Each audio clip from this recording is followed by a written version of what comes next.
How to investigate your chosen journal. Hi, I'm Gabby from mythesiscoach.com, and I want to share some ideas of how usefully you can use a journal's homepage to find out lots of information that's going to be incredibly useful when you're putting together your journal article.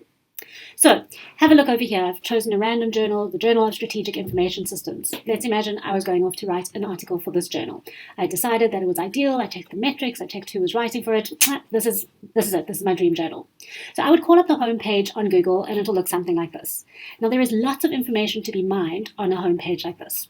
First of all, a great place to start is the About page. So you would click there, and you would open up a little tab that says Aims and Scopes, editorial board, and so on. Now, that aims and scopes is incredibly useful. If you have a look over here, you will see it breaks down the kind of research that it's publishing. It talks about the perspective, the topics that are covered.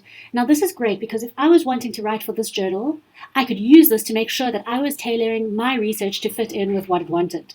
And if I can make those direct correlations in my writing, I will A, be able to impress the editor because they'll see I've done some research, but B, I will make sure that I am writing the right sort of content for their journal. That way, it has the best chance of getting through that initial round towards revisions. So that's the first thing to look at. Another thing that's super useful to have a look at on a website's homepage is articles and issues. So take some time before you start writing to go and look at some previous articles. Look at how they're structured. Get a sense of the level of language that's being used. How technical are they? How specific are they? How is the data framed? So if you can go and look at some previous examples, you'll have great material to take in with you when you start writing to make sure you are writing according to that journal's requirements. Clever detective work, right? Next up, don't forget to have a look at this Guide to Authors section. This is just such a rich place to go digging for information. There you'll find things like the types of paper that journals want. And specifically here, you can see they want an article that's 6,000 to 8,000 words in length. That is so important so that you don't end up writing a 15,000 word article or 3,000 word article. It means that you know how to tailor your paper.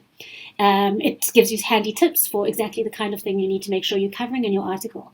Wouldn't this be a useful checklist to use to go once you finish writing to make sure that you've ticked off all these boxes, and if you haven't, to make sure that you do? Here's information about how to reference. Really important. This journal's lovely because there's no strict requirements at submission, but you want to make sure that you check out, do they want APA, do they want Harvard, do they want MLA, something else, so that you are writing using the correct format from the very beginning. And then my favorite is the fact that journals actually tell you what is the structure that they want from their papers. And you could use this to create an outline for your paper that you're going to write.